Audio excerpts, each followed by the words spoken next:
वई, जे सोची लखवार, चुपै चुप ना हो वई, जे लाए रहा लिफ्तार, भुखिया भुख ना उतरी, जे बन्ना पुरिया पार, सहज सियाणपा लख होए, ता इक न चलै नाल, किव सचियारा होईयै, किव कूड़ै टुटै पाल, हुक्म रजाई चल ना, नानक लिखिया नाल, हुक्मी होवन आकार, हुक्म ना केहा जाई, हुक्मी होवन जी, हुक्म मिलै वड्याई, हुक्मी उत्तम नीच, हुक्म लिख दुख सुख पाईयै, इक ना हुक्मी बख्शीश, इक हुक्मी सदा पुआईयै, हुक्मै अंदर सब को, बाहर हुक्म ना कोय, नानक हुक्मै जे बुझे, ता होमै कहे ना कोय, गावै को तान, होवै किसै तान, गावै को दात जाने निशान, गावै को गुण वड्याइयां चार, गावै को विद्या विखम विचार, गावै को साध करे तनखे, गावै को जी लै फिर दे, गावै को जापै दिसै दूर, गावै को वेखे हादर दूर, कथना कथी ना आवै टोट, कथ कथ कथी कोटि कोट कोट, देंदा दे लन दे सक पाए, जुगा जुगंतर खाई खाए, हुक्मी हुक्म चलाए राहो, नानक विखसे वे परवाओ, साचा साहिब साथ नाए, पाख्या पाओ अपार, आखे मंगे दे दे, दात करे दातार, फेर की अग्गे रखिए, जिस जिससे दरबार, मोह की बोलन बोलिए, जिस सुन तरे प्यार, अमृत वेला सच नाओ, वड्याई विचार, करमी आवे कपड़ा, नदरी मुख द्वार, नानक एवे जानिए, सब आपे सचियार, थाप्या न जाए, कीता ना होए, आपे आप निरंजन सोए, जिनसे वे आतिन पाया मान, नानक गाविया गुणी निधान, गाविया सुनिया मन रखिए पाओ, दुख पर हंसु कैला जाए, गुरमुख नादं गुरमुख वेदं, गुरमुख रेहा समाई, गुर ईश्वर गुर गोरख बर्मा, गुर पार्वती माई, जे हो जाना आखा नाही, कहना कथन न जाई, गुरा एक दे बुझाई, सबना जिया का एक दाता, सो मैं विसर न जाई, तीरथ नावा जेतिस पावा, बिन पाने के नाई करी, जेती सिरत उपाई वेखा, बिन कर्मा कै मिलै रई, मत विच रतन जवाहर मानिक, जे एक गुर की सिख सुने, गुरा एक दे बुझाई, सबना जिया का एक दाता, सो मैं विसर न जाई, जे जुग चारे आ जा, होय दसूनी होए, नवा खंडा विच जानिए, नाल चला सब कोय, चंगा नाव रखाई कै, जिसकी जगले, जेतिस नदर न आवई, ता बात न पुछै के, कीता अंदर कीट कर, दोषी दोष तरे, नानक निर्गुण गुण करे, गुणवंतियां गुण दे, तेहा कोई न सूझई,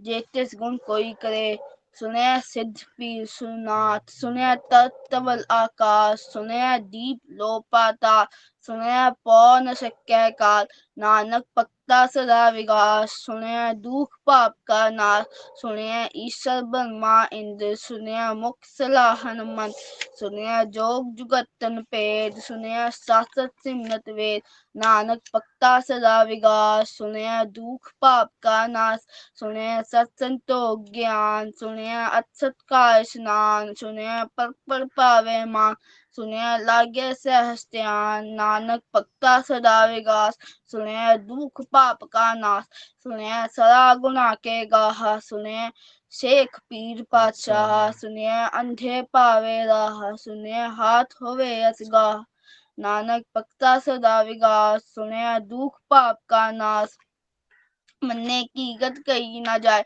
जेको कहे पीछे पछताए, कागत कलम न लिखन हार, मन्ने काबे कर निर्चा, ऐसा नाम निरंजन होए, जेको मन जाने मन कोय, मन्ने सुरत होवे मन बुद्ध, मन्ने सगल पवन की सुध, मन्ने मोह चोटा ना खाए, मन्ने जम के साथ न जाए, ऐसा नाम निरंजन होए, जेको मन जाने मन कोय, मन्ने मार्ग थाक न पाए, मन्ने पथ्यों पर गत जाए, मन्ने मग्न चले पंथ, मन्ने तरम से तीसन मन, ऐसा नाम निरंजन होए, जेको मन जाने मन कोय, मन्ने पावे मोख द्वार, मन्ने परवारे साधार, मन्ने तरे तरे गुर सिख, मन्ने नानक पवे न पिख, ऐसा नाम निरंजन होए, जेको मन जाने मन कोय, पंच प्रवान पंच प्रधान, पंचे पावे दरगे मान, पंचे सोहे दरा जान, पंचा का गुर एक त्यां,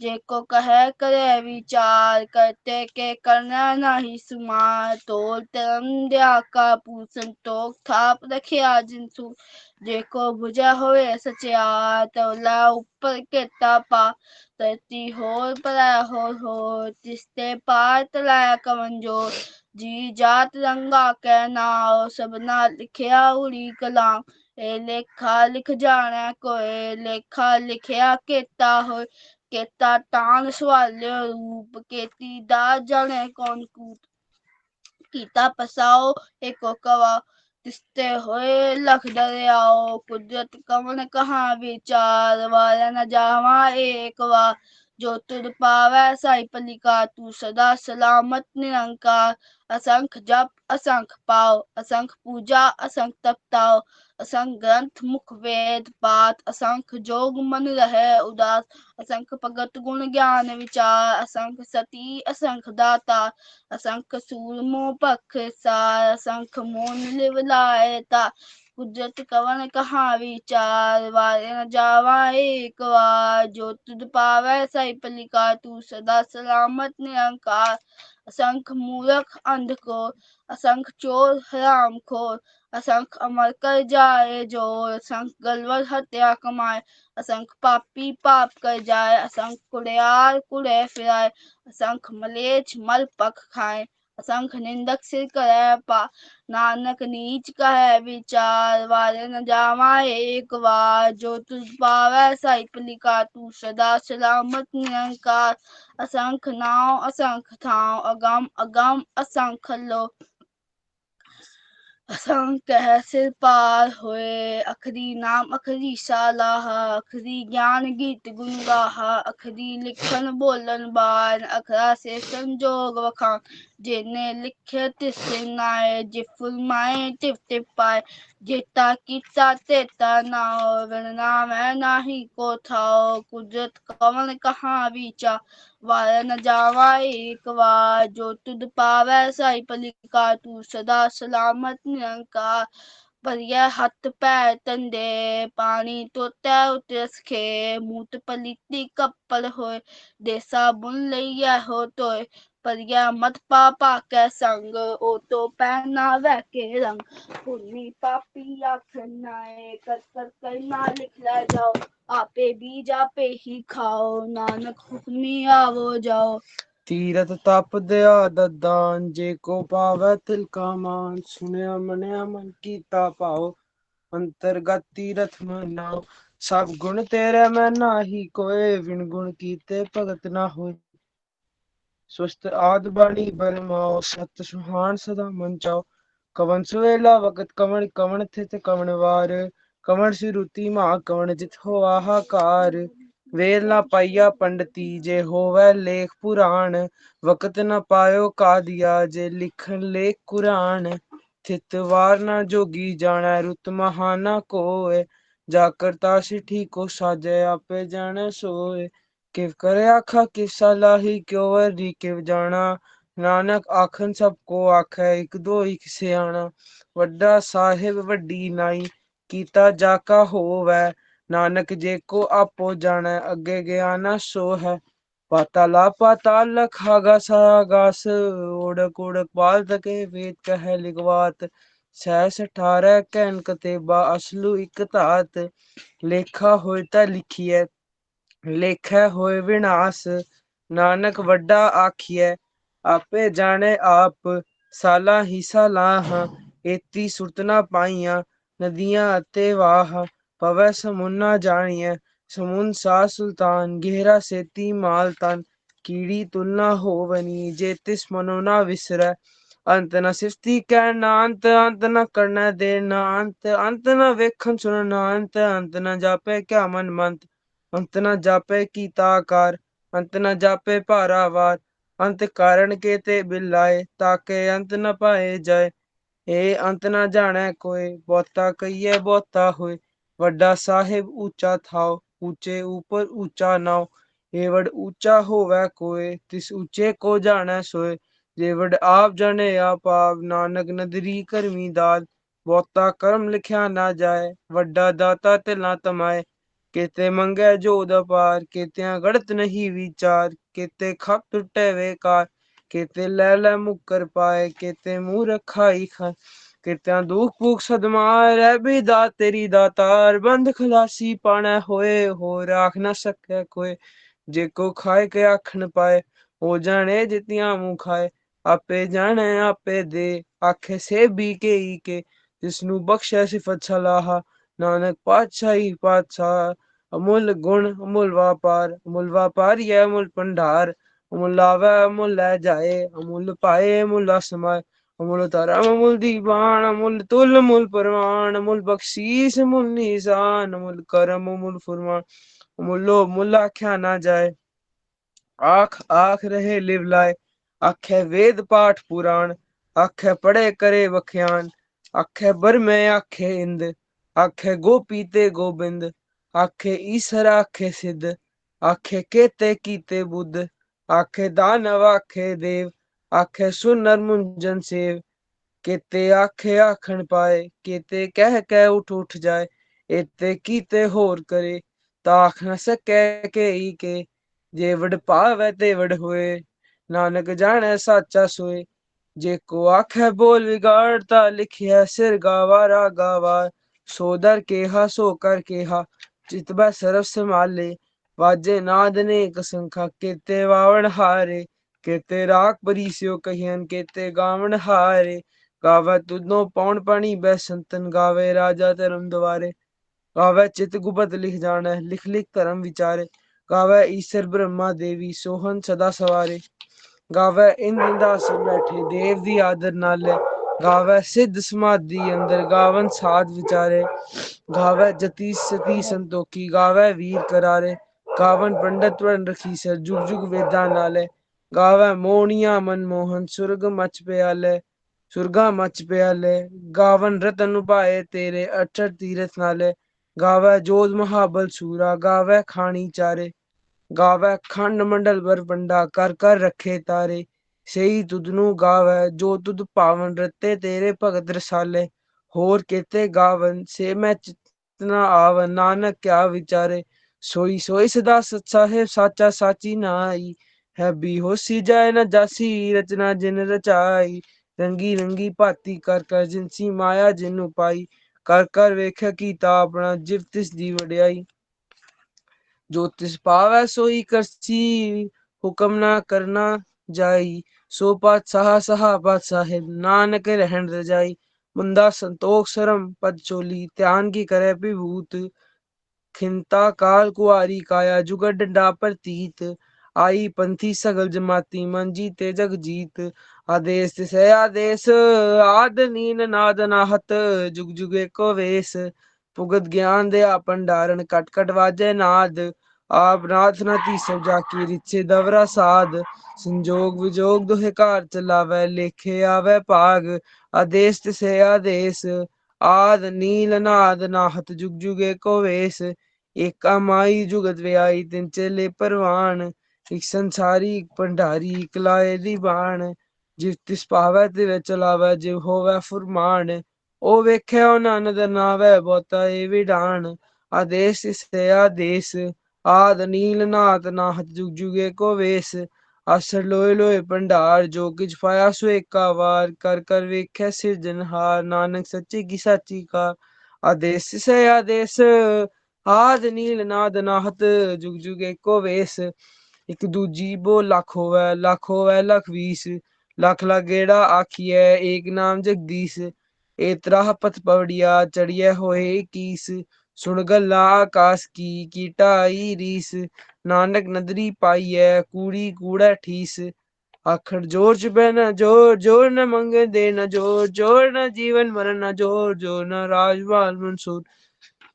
ਜੋਰ ਨ ਸੁਰਤੀ ਗਿਆਨ ਵਿਚਾਰ, ਜੋਰ ਨ ਜੁਗਤੀ ਛੁਟੈ ਸੰਸਾਰ। ਜਿਸ ਹੱਥ ਜੋਰ ਕਰ ਵੇਖੈ ਸੋਏ, ਨਾਨਕ ਉਤਮ ਨੀਚ ਨ ਕੋਇ। ਰਾਤੀ ਰੁੱਤੀ ਥਿਤੀ ਵਾਰ, ਪਵਨ ਪਾਣੀ ਅਗਨੀ ਪਾਤਾਲ। ਤਿਸ ਵਿਚ ਧਰਤੀ ਥਾਪ ਰਖੀ ਧਰਮਸਾਲ। ਤਿਸ ਵਿਚ ਜੀ ਜੁਗਤ ਕੇ ਰੰਗ, ਤਿਨਕੇ ਨਾਮ ਅਨੇਕ ਅਨੰਤ। ਕਰਮੀ ਕਰਮੀ ਹੋਏ ਵਿਚਾਰ, ਸੱਚਾ ਆਪ ਸੱਚਾ ਦਰਬਾਰ। ਤਿਥੈ ਸੋਹਣ ਪੰਚ ਪਰਵਾਨ, ਨਦਰੀ ਕਰਮ ਭਵੈ ਨੀਸਾਨ। कच पकाए ओथे पाए, नानक गया जापे जाए। धर्म खंड का एहो धर्म, ज्ञान खंड का आखो करम। केते पवन पानी बैसंतन, केते कान महेश। केते बड़ में काड़त कड़िया, रूप रंग के वेश। केतिया करम भूमि मेहर, केते केते तू उपदेश। केते इंद्र चंद सूर, केते केते मंडल देश। केते सिद्ध बुधनाथ, केते केते देवी वेश। केते देव दानव मुन, केते केते रतन समुंद। केतिया खानी केतिया बाणी, केते पाद नरिंद। केतिया सुरती सेवक, केते नाना कंत नांत। ज्ञान खंड में ज्ञान प्रचंड, तिथे नाद विनोद कोड आनंद। सर्व खंड की बाणी रूप तिथे, काड़त कड़िए बहुत अनूप। ताकिया गला कथ्या ना जाए, जे को कहे पिछे पछताए। तिथे कड़िए सुरत मत मन बुध, तिथे कड़िए सुरा सदा की सुध। करम खंड की बाणी जोड़, तिथे होर न कोई होर। तिथे जोध महाबल सूर, तिनमें राम रहा भरपूर। तिथे सीतो सीता महिमा माए, ताके रूप न कथने जाए। नाउ मरण ठागे जाए, जिनके राम वसै मन माए। तिथे भगत वसै के लो, करे अनंत सच्चा मन सोए। सचखंड वसै निरंकार, कर कर वेखे नदर निहार। तिथे खंड मुडल वर पंड, जे को कथे तांत नांत। तिथे लो लो आकार, जिव जिव हुक्म दिवे तिवकार। वेखे विकसै कर विचार, नानक कथना करना सार। जत बहारा धीरज सुनियार, अहरण मत वेद हत्यार। ਭੁੱਖ ਲਾਗਨ ਤਪਤਾਓ, ਪਾਂਡਾ ਪਾਓ ਅੰਮ੍ਰਿਤ ਢਾਲ। ਕੜੀਐ ਸ਼ਬਦ ਸੱਚੀ ਟਕਸਾਲ, ਜਿਨ ਕੋ ਨਦਰ ਕਰਮ ਧਨ ਕਾ। ਨਾਨਕ ਨਦਰੀ ਨਦਰ ਨਿਹਾਲ। ਸ਼ਲੋਕ ਪਵਨ ਗੁਰੂ ਪਾਣੀ ਪਿਤਾ, ਮਾਤਾ ਤਰਤ ਮਹਾਤ। ਦਿਵਸ ਰਾਤ ਦੁਇ ਦਾਈ ਦਾਇਆ, ਖੇਲੇ ਸਗਲ ਜਗਤ। ਚੰਗਿਆਈਆਂ ਬੁਰਿਆਈਆਂ, ਵਾਚੈ ਧਰਮ ਦੂਰ। ਕਰਮੀ ਆਪੋ ਆਪਣੀ, ਕੇ ਨੇੜੇ ਕੇ ਦੂਰ। ਜਿਨੀ ਨਾਮ ਧਿਆਇਆ, ਗਏ ਮਸਕਤ ਕਾਲ। ਨਾਨਕ ਤੇ ਮੁਖ ਉਜਲੇ, ਕੀਤੀ ਛੁੱਟੀ ਨਾਲ। ਵਾਹਿਗੁਰੂ ਜੀ ਕਾ ਖਾਲਸਾ, ਵਾਹਿਗੁਰੂ ਜੀ ਕੀ ਫਤਿਹ। की फतेह। प्यारे प्यारे बच्चों, गज के फतेह बुलाओ जी। वाहिगुरु जी का खालसा, वाहिगुरु जी की फतेह। ਅੱਜ ਜਿਹੜੇ ਬੱਚੇ ਸਵੇਰੇ ਪਾਠ ਕਰ ਰਹੇ ਸੀ, ਦੋਨੋਂ ਬਹੁਤ ਸੋਹਣੇ ਤਰੀਕੇ ਨਾਲ ਪਾਠ ਕਰ ਰਹੇ ਸੀ। ਔਰ ਉਹਨਾਂ ਦੀ ਆਵਾਜ਼ ਤੋਂ, ਉਹਨਾਂ ਦੇ ਬੋਲਣ ਦੇ ਸਟਾਈਲ ਤੋਂ ਸਾਫ਼ ਪਤਾ ਲੱਗਦਾ ਹੈ ਕਿ ਉਹਨਾਂ ਨੂੰ ਅਭਿਆਸ ਹੈ। ਅਭਿਆਸ ਦਾ ਮਤਲਬ ਕਿ ਉਹ ਰੋਜ਼ ਕਰਦੇ ਹੋਣਗੇ, ਕਿਉਂਕਿ ਅਚਾਨਕ ਇਸ ਤਰੀਕੇ ਨਾਲ, ਸੋਹਣੇ ਤਰੀਕੇ ਨਾਲ ਸਟੇਜ ਦੇ ਉੱਪਰ ਕਦੀ ਪਾਠ ਕੋਈ ਕਰ ਨਹੀਂ ਸਕਦਾ। ਸੋ ਮੈਨੂੰ ਲੱਗਦਾ ਹੈ ਕਿ ਉਹਨਾਂ ਬੱਚਿਆਂ ਨੂੰ ਅਭਿਆਸ ਹੈ, ਉਹ ਰੋਜ਼ ਦੇ ਰੋਜ਼ ਹੀ ਜਪਜੀ ਸਾਹਿਬ ਦਾ ਪਾਠ ਕਰਦੇ ਹੋਣਗੇ, ਜਿਸ ਕਰਕੇ ਇਤਨੇ ਅੱਛੇ ਤਰੀਕੇ ਦੇ ਨਾਲ ਪਾਠ ਕਰ ਰਹੇ ਸੀ। ਬਾਕੀ ਬੱਚਿਆਂ ਨੂੰ ਵੀ ਸਿੱਖਣ ਦੀ ਲੋੜ ਹੈ ਕਿ ਅਸੀਂ ਵੀ ਸੋਹਣੇ ਤਰੀਕੇ ਨਾਲ ਪਾਠ ਜਿਹੜਾ ਸਟੇਜ ਦੇ ਉੱਤੇ ਕਰੀਏ, ਤੇ ਉਹਦੇ ਵਾਸਤੇ ਆਪਣੇ ਨਾਮ ਲਿਖਵਾਈਏ, ਆਪਣਾ ਦੱਸੀਏ ਕਿ ਅਸੀਂ ਕਿਹੜਾ ਪਾਠ ਕਰਨਾ। ਸੋ ਸਾਰੇ ਬੱਚੇ ਕੋਸ਼ਿਸ਼ ਕਰੋ, ਜਿਸ ਤਰ੍ਹਾਂ ਇਹਨਾਂ ਨੇ ਅੱਜ ਬੜਾ ਅੱਛਾ ਪਾਠ ਕੀਤਾ, ਇਸ ਤਰੀਕੇ ਨਾਲ ਬਾਕੀ ਬੱਚਿਆਂ ਨੂੰ ਵੀ ਚਾਹੀਦਾ ਕਿ ਉਹ ਜ਼ਰੂਰ ਮੌਕਾ ਲੈਣ ਇਸ ਚੀਜ਼ ਦਾ ਕਿ ਮੈਂ ਵੀ ਪਾਠ ਅੱਗੇ ਕਰਨਾ। ਖੈਰ ਅੱਗੇ ਚਲੀਏ ਆਪਣੀ ਅੱਜ ਦੀ ਕਲਾਸ। ਕੱਲ ਹੀ ਇੱਕ ਮੌਕਾ ਸੀ, ਕੱਲ ਹੀ ਇੱਕ ਐਸਾ ਪੁਰਬ ਸੀ ਜੋ ਕਿ ਸਾਰੇ ਸੰਸਾਰ ਵਿੱਚ ਮਨਾਇਆ ਗਿਆ, ਮਾਘੀ ਮੇਲਾ। ਮਾਘੀ ਮੇਲਾ, ਮਾਘੀ ਮੇਲਾ ਸਭ ਤੋਂ ਪਹਿਲੀ ਗੱਲ ਕਿ ਤੁਹਾਨੂੰ ਪਤਾ ਹੋਣਾ ਚਾਹੀਦਾ ਕਿ ਮਾਘ ਮਹੀਨੇ ਦਾ ਸ਼ੁਰੂਆਤ ਹੈ। ਮਾਘੀ ਕਿਹਨੂੰ ਕਹਿੰਦੇ ਨੇ? ਮਾਘ ਮਹੀਨਾ। ਦੇਸੀ ਮਹੀਨੇ ਜਿਹੜੇ ਨੇ ਉਹਨਾਂ ਵਿੱਚੋਂ ਜਿਹੜਾ ਮਾਘ ਦਾ ਮਹੀਨਾ ਹੈ ਉਹ ਕੱਲ ਸ਼ੁਰੂ ਹੋਇਆ। ਔਰ ਪੰਜਾਬ ਦੇ ਵਿੱਚ ਬਹੁਤ ਸਾਰੇ ਮੇਲੇ ਲੱਗਦੇ ਨੇ ਕਈ ਤਰੀਕੇ ਦੇ ਨਾਲ, ਲੇਕਿਨ ਇਹ ਵਾਲਾ ਮੇਲਾ, ਮਾਘੀ ਮੇਲਾ, ਬਹੁਤ ਮਸ਼ਹੂਰ ਹੈ। ਮਾਘੀ ਮੇਲਾ ਮੁਕਤਸਰ, ਮੁਕਤਸਰ ਦੀ ਜਗ੍ਹਾ ਦਾ ਨਾਮ ਹੈ, ਉੱਥੇ ਬਹੁਤ ਵੱਡਾ ਮੇਲਾ ਲੱਗਦਾ ਹੈ। ਸੋ ਹਰ ਸਾਲ ਮਾਘੀ ਮੇਲਾ ਮੁਕਤਸਰ, ਤੁਸੀਂ ਟੀਵੀ ਤੇ ਦੇਖਿਆ ਹੋਏਗਾ ਜਾਂ YouTube ਤੇ ਦੇਖਿਆ ਹੋਏਗਾ, ਕੱਲ ਬੜੇ ਪ੍ਰੋਗਰਾਮ ਆ ਰਹੇ ਸੀ ਮਾਘੀ ਮੇਲਾ ਮੁਕਤਸਰ ਦੇ ਬਾਰੇ ਵਿੱਚ। ਲੇਕਿਨ ਅਸੀਂ ਜੋ ਅੱਜ ਗੱਲ ਕਰਨੀ ਹੈ ਕਿ ਇਸ ਮਾਘੀ ਮੇਲੇ ਦੇ ਪਿੱਛੇ ਇੱਕ ਬਹੁਤ ਵੱਡਾ ਇਤਿਹਾਸ ਹੈ। ਸਿੱਖ ਇਤਿਹਾਸ ਦੇ ਵਿੱਚੋਂ ਬਹੁਤ ਵੱਡਾ ਇੱਕ ਚੈਪਟਰ ਹੈ ਮਾਘੀ ਮੇਲਾ ਮੁਕਤਸਰ। ਇਤਿਹਾਸ ਦੇ ਨਾਲ ਬੜਾ ਸੰਬੰਧ ਹੈ ਇਸਦਾ। ਇਹ ਐਵੇਂ ਮੇਲਾ ਨਹੀਂ ਹੈ। ਪੰਜਾਬ ਦੇ ਵਿੱਚ ਕੁਝ ਮੇਲੇ ਐਸੇ ਨੇ ਜਿਹੜੇ ਕਿ ਮੌਸਮ ਦੇ ਹਿਸਾਬ ਨਾਲ ਮਨਾਏ ਜਾਂਦੇ ਨੇ, ਕੁਝ ਮੇਲੇ ਐਸੇ ਨੇ ਜੋ ਸੱਭਿਆਚਾਰਕ ਤਰੀਕੇ ਨਾਲ ਮਨਾਏ ਜਾਂਦੇ ਨੇ, ਲੇਕਿਨ ਇਹ ਮੇਲਾ ਐਸਾ ਹੈ ਜਿਸ ਦੇ ਨਾਲ ਸਿੱਖ ਇਤਿਹਾਸ ਦਾ ਬਹੁਤ ਵੱਡਾ ਸੰਬੰਧ ਹੈ। ਸੋ ਅੱਜ ਅਸੀਂ ਗੱਲ ਕਰਨੀ ਹੈ ਇਸੀ ਮੇਲੇ ਦੇ ਬਾਰੇ, ਮਾਘੀ ਮੇਲਾ ਮੁਕਤਸਰ ਦੇ ਬਾਰੇ ਅਸੀਂ ਗੱਲਬਾਤ ਕਰਾਂਗੇ ਔਰ ਜਾਣਨ ਦੀ ਕੋਸ਼ਿਸ਼ ਕਰਾਂਗੇ ਕਿ ਇਸ ਦੇ ਨਾਲ ਸਿੱਖ ਇਤਿਹਾਸ ਦੇ ਵਿੱਚ ਕੀ ਕੀ ਜੁੜਿਆ ਹੋਇਆ ਹੈ। ਸੋ ਇਸ ਦੇ ਵਾਸਤੇ ਮੈਂ ਬੇਨਤੀ ਕਰਾਂਗੀ ਅੰਗਦ ਸਿੰਘ ਜੀ ਸਕਰੀਨ ਸ਼ੇਅਰ ਕਰਕੇ ਇੱਕ ਛੋਟੀ ਜਿਹੀ ਤੁਹਾਨੂੰ ਛੋਟੀ ਜਿਹੀ ਮੂਵੀ ਪਹਿਲੇ ਦਿਖਾਣਗੇ ਜਿਸ ਦੇ ਨਾਲ ਕਿ ਇਤਿਹਾਸ ਦੀਆਂ ਮੋਟੀਆਂ-ਮੋਟੀਆਂ ਗੱਲਾਂ ਜਿਹੜੀਆਂ ਤੁਹਾਨੂੰ ਸਮਝ ਆ ਜਾਣਗੀਆਂ। ਉਸ ਤੋਂ ਬਾਅਦ ਉਸ ਨੂੰ ਅਸੀਂ ਐਕਸਪਲੇਨ ਕਰਾਂਗੇ, ਤੁਹਾਨੂੰ ਅੱਛੇ ਤਰੀਕੇ ਨਾਲ ਸਾਰਾ ਇਤਿਹਾਸ ਜਿਹੜਾ ਉਹ ਸੁਣਾਵਾਂਗੇ। ਸੋ ਪਹਿਲੇ ਇਹ ਤੁਸੀਂ ਮੂਵੀ ਦੇਖੋ, ਇਸ ਦੇ ਨਾਲ ਤੁਹਾਨੂੰ ਬਹੁਤ ਸਾਰੀਆਂ ਗੱਲਾਂ ਇਸ ਮੇਲੇ ਦੇ ਬਾਰੇ ਪਤਾ ਲੱਗ ਜਾਣਗੀਆਂ, ਲੇਕਿਨ ਹੋਰ ਡਿਟੇਲ ਵਿੱਚ ਬਾਅਦ ਵਿੱਚ ਮੈਂ ਤੁਹਾਨੂੰ ਜ਼ਰੂਰ ਦੱਸਾਂਗੀ। ਸੋ ਇਹ ਵਾਲੀ ਮੂਵੀ ਮਾਘੀ ਦਾ ਜੋੜ ਮੇਲਾ ਜਾਂ ਜਿਹਨੂੰ ਮਾਘੀ ਮੇਲਾ ਮੁਕਤਸਰ ਕਹਿੰਦੇ ਨੇ, ਉਸ ਦੇ ਬਾਰੇ ਤੁਸੀਂ ਸਾਰੇ ਬੱਚੇ ਧਿਆਨ ਨਾਲ ਦੇਖੋ ਤੇ ਉਸ ਤੋਂ ਬਾਅਦ ਫਿਰ ਅਸੀਂ ਇਹਦੇ ਬਾਰੇ ਗੱਲਬਾਤ ਕਰਾਂਗੇ। ਮਾਘ ਮਜਨ ਸਗ ਸਾਧੂਆਂ। ਵਾਹਿਗੁਰੂ ਜੀ ਕਾ ਖਾਲਸਾ, ਵਾਹਿਗੁਰੂ ਜੀ ਕੀ ਫਤਿਹ। ਮਾਘੀ ਦਾ ਜੋੜ ਮੇਲਾ ਸਿੱਖਾਂ ਦੇ ਇਤਿਹਾਸਿਕ ਦਿਹਾੜਿਆਂ ਵਿੱਚੋਂ ਇੱਕ ਹੈ। ਸਮੂਹ ਸਿੱਖ ਸੰਗਤਾਂ ਵੱਲੋਂ ਹਰ ਵਰੇ ਇਹ ਜੋੜ ਮੇਲਾ ਸ਼੍ਰੀ ਮੁਕਤਸਰ ਸਾਹਿਬ ਦੇ ਪਾਵਨ ਅਸਥਾਨ ਤੇ 40 ਮੁਕਤਿਆਂ ਦੀ ਯਾਦ ਵਿੱਚ ਬਹੁਤ ਸ਼ਰਧਾ ਭਾਵਨਾ ਨਾਲ ਮਨਾਇਆ ਜਾਂਦਾ ਹੈ। ਇਹ ਖਿਦਰਾਣੇ ਦੀ ਢਾਬ ਉੱਤੇ 1705 ਈਸਵੀ ਨੂੰ ਸਾਹਿਬ ਸ਼੍ਰੀ ਗੁਰੂ ਗੋਬਿੰਦ ਸਿੰਘ ਜੀ ਦੀ ਸੂਬਾ ਸਰਹੰਦ ਨਾਲ ਹੋਈ ਅਤ ਭਿਆਨਕ ਜੰਗ ਨਾਲ ਸੰਬੰਧਿਤ ਹੈ। ਵਰਤਮਾਨ ਸਮੇਂ ਇਸੇ ਖਿਦਰਾਣੇ ਦੇ ਸਥਾਨ ਨੂੰ ਸੰਗਤਾਂ ਸ਼੍ਰੀ ਮੁਕਤਸਰ ਸਾਹਿਬ ਦੇ ਨਾਮ ਨਾਲ ਜਾਣਦੀਆਂ ਨੇ। ਪ੍ਰਚਲਿਤ ਸਿੱਖ ਮਾਨਤਾ ਅਨੁਸਾਰ ਜਦੋਂ ਪਹਾੜੀ ਰਾਜਿਆਂ ਅਤੇ ਮੁਗਲਾਂ ਨੇ 6 ਮਹੀਨੇ ਤੋਂ ਜ਼ਿਆਦਾ ਸ਼੍ਰੀ ਅਨੰਦਪੁਰ ਸਾਹਿਬ ਦੇ ਕਿਲੇ ਨੂੰ ਘੇਰੀ ਰੱਖਿਆ ਤਾਂ ਉਦੋਂ ਕੁਝ ਸਿੰਘਾਂ ਨੇ ਹਾਲਾਤਾਂ ਤੋਂ ਹਾਰ ਮੰਨ ਕੇ ਕਿਲਾ ਛੱਡਣ ਦਾ ਫੈਸਲਾ ਕਰ ਲਿਆ। ਉਹਨਾਂ ਨੇ ਗੁਰੂ ਜੀ ਨੂੰ ਜਾ ਬੇਨਤੀ ਕੀਤੀ। ਗੁਰੂ ਸਾਹਿਬ ਨੇ ਕਿਹਾ, ਜੋ ਸਿੰਘ ਕਿਲਾ ਛੱਡ ਕੇ ਜਾਣਾ ਚਾਹੁੰਦੇ ਨੇ ਉਹ ਲਿਖ ਕੇ ਜਾਣ। ਉਸ ਸਮੇਂ 40 ਸਿੰਘਾਂ ਨੇ ਇੱਕ ਪੱਤਰ ਆਪਣੇ ਦਸਤਖਤ ਕਰਕੇ ਗੁਰੂ ਸਾਹਿਬ ਨੂੰ ਦੇ ਦਿੱਤਾ, ਜਿਸ ਨੂੰ ਸਿੱਖ ਇਤਿਹਾਸ ਵਿੱਚ ਬੇਦਾਵੇ ਦੇ ਰੂਪ ਵਿੱਚ ਜਾਣਿਆ ਜਾਂਦਾ ਹੈ। ਬੇਦਾਵਾ ਦੇਣ ਸੰਬੰਧੀ ਇੱਕ ਹੋਰ ਪ੍ਰਚਲਿਤ ਧਾਰਨਾ ਇਹ ਵੀ ਹੈ ਕਿ ਇਹ ਘਟਨਾ ਸ਼੍ਰੀ ਅਨੰਦਪੁਰ ਸਾਹਿਬ ਦੇ ਸਥਾਨ ਦੀ ਬਜਾਏ ਖਿਦਰਾਣੇ ਦੇ ਨੇੜੇ ਹੀ ਵਾਪਰੀ ਸੀ। ਗੁਰੂ ਤੋਂ ਬੇਮੁਖ ਹੋਏ ਇਹਨਾਂ ਸਿੰਘਾਂ ਨੂੰ ਮਾਈ ਭਾਗੋ ਅਤੇ ਹੋਰਨਾਂ ਸਿੱਖ ਸੰਗਤਾਂ, ਖਾਸ ਕਰਕੇ ਘਰ ਵਾਲੀਆਂ ਦੀਆਂ ਲਾਂਤਾਂ ਤੇ ਮਿਹਣਿਆਂ ਦਾ ਸਾਹਮਣਾ ਕਰਨਾ ਪਿਆ। ਆਪਣੀ ਗਲਤੀ ਦਾ ਅਹਿਸਾਸ ਹੋਣ ਉੱਤੇ ਇਹਨਾਂ ਸਿੰਘਾਂ ਨੇ ਮਾਈ ਭਾਗੋ ਦੀ ਅਗਵਾਈ ਵਿੱਚ ਸਾਹਿਬ ਸ਼੍ਰੀ ਗੁਰੂ ਗੋਬਿੰਦ ਸਿੰਘ ਵੱਲ ਭੁੱਲ ਬਖਸ਼ਾਉਣ ਹਿੱਤ ਚਾਲੇ ਪਾਏ। ਦੂਸਰੇ ਪਾਸੇ ਸ਼੍ਰੀ ਗੁਰੂ ਗੋਬਿੰਦ ਸਿੰਘ ਜੀ ਦੀ ਪਹਿਲਾਂ ਕੀਰਤਪੁਰ ਸਾਹਿਬ ਅਤੇ ਫਿਰ ਚਮਕੌਰ ਦੀ ਕੱਚੀ ਗੜੀ ਦੇ ਸਥਾਨ ਤੇ ਸੂਬਾ ਸਰਹੰਦ ਦੀਆਂ ਫੌਜਾਂ ਨਾਲ ਖੂਨ ਡੋਲਵੀਂ ਜੰਗ ਹੋਈ। ਫਿਰ ਗੁਰੂ ਸਾਹਿਬ ਮਾਛੀਵਾੜੇ ਦੇ ਜੰਗਲਾਂ ਵਿੱਚੋਂ ਹੁੰਦੇ ਹੋਏ ਖਿਦਰਾਣੇ ਦੇ ਸਥਾਨ ਤੇ ਪਹੁੰਚੇ। ਉਸ ਅਸਥਾਨ ਤੇ ਵੀ ਸ਼ਾਹੀ ਫੌਜਾਂ ਨੇ ਚੜ੍ਹਾਈ ਕਰ ਦਿੱਤੀ। ਖਿਦਰਾਣੇ ਦੀ ਢਾਬ ਉੱਤੇ ਗੁਰੂ ਜੀ ਵੱਲ ਵੱਧ ਰਹੀਆਂ ਸ਼ਾਹੀ ਫੌਜਾਂ ਦਾ ਸਾਹਮਣਾ ਮਾਈ ਭਾਗੋ ਤੇ ਭਾਈ ਮਹਾ ਸਿੰਘ ਦੀ ਅਗਵਾਈ ਵਾਲੇ ਸਿੰਘਾਂ ਨਾਲ ਹੋਇਆ। ਸਿੰਘਾਂ ਦਾ ਮੁਗਲਾਂ ਨਾਲ ਕਸਮਾਨ ਦਾ ਜੰਗ ਹੋਇਆ। ਗੁਰੂ ਸਾਹਿਬ ਨੇ ਜਦੋਂ ਉੱਚੀ ਟਿੱਬੀ ਤੋਂ ਇਹ ਸਭ ਦੇਖਿਆ ਤਾਂ ਗੁਰੂ ਸਾਹਿਬ ਨੇ ਵੈਰੀਆਂ ਉੱਤੇ ਤੀਰਾਂ ਦਾ ਮੀਂਹ ਵਰਾ ਦਿੱਤਾ। ਮਾਈ ਭਾਗੋ ਨੇ ਵੀ ਵੈਰੀਆਂ ਦੇ ਆਹੂ ਲਾਹੇ। ਜੋਸ਼ ਨਾਲ ਭਰੇ ਸਿੰਘਾਂ ਨੇ ਆਪਣੀ ਬਹਾਦਰੀ ਦੇ ਖੂਬ ਜੌਹਰ ਦਿਖਾਏ ਤੇ ਮੁਗਲ ਫੌਜ ਨੂੰ ਭਾਜੜਾਂ ਪਾ ਦਿੱਤੀਆਂ। ਇਸ ਭਿਆਨਕ ਜੰਗ ਵਿੱਚ ਬਹੁਤ ਸਿੰਘ ਸ਼ਹੀਦ ਹੋਏ ਅਤੇ ਕਾਫੀ ਬੁਰੀ ਤਰ੍ਹਾਂ ਜ਼ਖਮੀ ਹੋਏ। ਗੁਰੂ ਸਾਹਿਬ ਸਿੰਘਾਂ ਕੋਲ ਆਏ, ਸ਼ਹੀਦ ਹੋਏ ਸਿੰਘਾਂ ਨੂੰ ਤੱਕਿਆ ਤੇ ਮੁਖੋਂ ਫਰਮਾਇਆ, ਇਹ ਮੇਰਾ ਸਿੱਖ 1.25 ਲੱਖੀ ਹੈ, ਇਹ ਮੇਰਾ 10 ਹਜ਼ਾਰੀ, ਇਹ ਮੇਰਾ 5 ਹਜ਼ਾਰੀ, ਇਹ ਮੇਰਾ 20 ਹਜ਼ਾਰੀ ਹੈ।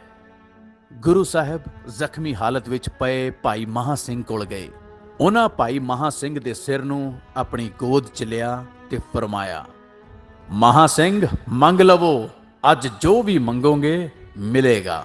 ਭਾਈ ਮਹਾ ਸਿੰਘ ਨੇ ਅਰਜ਼ ਕੀਤੀ, ਹੇ ਗੁਰੂ ਪਿਤਾ, ਸਾਨੂੰ ਭੁੱਲਿਆਂ ਨੂੰ ਬਖਸ਼ੋ ਅਤੇ ਬੇਦਾਵੇ ਤੋਂ ਮੁਕਤੀ ਦੀ ਅਰਜ਼ੋਈ ਕੀਤੀ। ਤਦ ਬਖਸ਼ਣਹਾਰ ਬਖਸ਼ਿੰਦ ਗੁਰੂ ਨੇ 40 ਸਿੰਘਾਂ ਵੱਲੋਂ ਦਿੱਤੇ ਬੇਦਾਵੇ ਨੂੰ ਪਾੜਿਆ ਅਤੇ ਉਹਨਾਂ ਨੂੰ ਬੇਦਾਵੇ ਤੋਂ ਮੁਕਤੀ ਦਿੱਤੀ। ਨਾਲ ਹੀ ਗੁਰੂ ਸਾਹਿਬ ਨੇ ਅਬ ਤੇ ਨਾਮ ਮੁਕਤਸਰ ਹੋਏ, ਖਿਦਰਾਣਾ ਇਸ ਕਹੇ ਨਾ ਕੋਈ, ਇਹ ਬਚਨ ਕਰਦੇ ਹੋਏ ਇਸ ਅਸਥਾਨ ਦਾ ਨਾਮ ਮੁਕਤਸਰ ਰੱਖਿਆ। ਇਵੇਂ ਗੁਰੂ ਸਾਹਿਬ ਨੇ ਟੁੱਟੀ ਸਿੱਖੀ ਨੂੰ ਮੁੜ ਤੋਂ ਗੰਢਿਆ। ਗੁਰੂ ਸਾਹਿਬ ਨੇ ਉਹਨਾਂ ਸਿੰਘਾਂ ਦਾ ਖੁਦ ਅੰਤਿਮ ਸੰਸਕਾਰ ਕੀਤਾ। ਉਸ ਸੰਸਕਾਰ ਵਾਲੇ ਸਥਾਨ ਉੱਤੇ ਗੁਰਦੁਆਰਾ ਸ਼ਹੀਦਗੰਜ ਸੁਸ਼ੋਭਿਤ ਹੈ। ਸ਼੍ਰੀ ਮੁਕਤਸਰ ਵਿੱਚ ਕਈ ਇਤਿਹਾਸਿਕ ਗੁਰਦੁਆਰਾ ਸਾਹਿਬਾਨ ਸਥਾਪਿਤ ਨੇ। ਗੁਰਦੁਆਰਾ ਸ਼੍ਰੀ ਦਰਬਾਰ ਸਾਹਿਬ, ਗੁਰਦੁਆਰਾ ਤੰਬੂ ਸਾਹਿਬ, ਗੁਰਦੁਆਰਾ ਸ਼ਹੀਦਗੰਜ, ਗੁਰਦੁਆਰਾ ਦਾਤਣਸਰ ਸਾਹਿਬ, ਗੁਰਦੁਆਰਾ ਟਿੱਬੀ ਸਾਹਿਬ, ਗੁਰਦੁਆਰਾ ਰਕਾਬਸਰ, ਜਿਨ੍ਹਾਂ ਦੀ ਆਪਣੀ ਵਿਸ਼ੇਸ਼ ਇਤਿਹਾਸਕ ਮਹੱਤਤਾ ਹੈ। ਇਨ੍ਹਾਂ ਗੁਰਧਾਮਾਂ ਸਮੇਤ ਗੁਰਦੁਆਰਾ ਸ਼੍ਰੀ ਦਰਬਾਰ ਸਾਹਿਬ, ਟੁੱਟੀ ਗੰਢੀ ਸਾਹਿਬ ਤੇ ਲੱਖਾਂ ਸੰਗਤਾਂ ਮਾਘੀ ਦੀ ਸੰਗਰਾਂਦ ਨੂੰ ਸ਼ਰਧਾ ਤੇ ਭਾਵਨਾ ਨਾਲ ਨਤਮਸਤਕ ਹੁੰਦੀਆਂ ਨੇ ਅਤੇ ਪਾਵਨ ਸਰੋਵਰ ਵਿੱਚ ਇਸ਼ਨਾਨ ਕਰਦੀਆਂ ਨੇ। ਸ਼੍ਰੀ ਮੁਕਤਸਰ ਸਾਹਿਬ ਦੇ ਸ਼ਹੀਦਾਂ ਨੇ ਗੁਰੂ ਨਾਲ ਟੁੱਟੀ ਆਪਣੀ ਪ੍ਰੀਤ ਸ਼ਹਾਦਤਾਂ ਦੇ ਕੇ ਗੰਢੀ। ਬਖਸ਼ੰਦ ਗੁਰੂ ਨੇ ਵੀ ਉਹਨਾਂ ਨੂੰ ਆਪਣੇ ਗਲ ਨਾਲ ਲਾਇਆ। ਗੁਰੂ ਨਾਲ ਟੁੱਟੀ ਪ੍ਰੀਤ ਤਾਂ ਗੰਢੀ ਜਾ ਸਕਦੀ ਏ, ਪਰ ਇਸ ਦੀ ਕੀਮਤ ਉਹੀ ਹੈ ਜੋ ਗੁਰੂ ਨਾਨਕ ਦੇਵ ਜੀ ਨੇ ਰੱਖੀ ਸੀ। ਜੋ ਤਉ ਪ੍ਰੇਮ ਖੇਲਣ ਕਾ ਚਾਓ, ਸਿਰ ਧਰ ਤਲੀ ਗਲੀ ਮੇਰੀ ਆਓ। ਇਤ ਮਾਰਗ ਪੈਰ ਤਰੀਜੈ, ਸਿਰ ਦੀਜੈ ਕਾਣ ਨਾ ਕੀਜੈ। ਮਾਘੀ ਦੇ ਇਸ ਪਾਵਨ ਇਤਿਹਾਸਿਕ ਦਿਹਾੜੇ ਉੱਤੇ ਅਸੀਂ ਸ਼੍ਰੀ ਮੁਕਤਸਰ ਸਾਹਿਬ ਦੇ ਸਾਰੇ ਸ਼ਹੀਦ ਸਿੱਖਾਂ ਨੂੰ ਕੋਟ-ਕੋਟ ਪ੍ਰਣਾਮ ਕਰਦੇ ਹਾਂ। ਗਲੋਬਲ ਗੁਰਬਾਣੀ ਤੋਂ ਡਾਕਟਰ ਗੁਰਦੇਵ ਸਿੰਘ।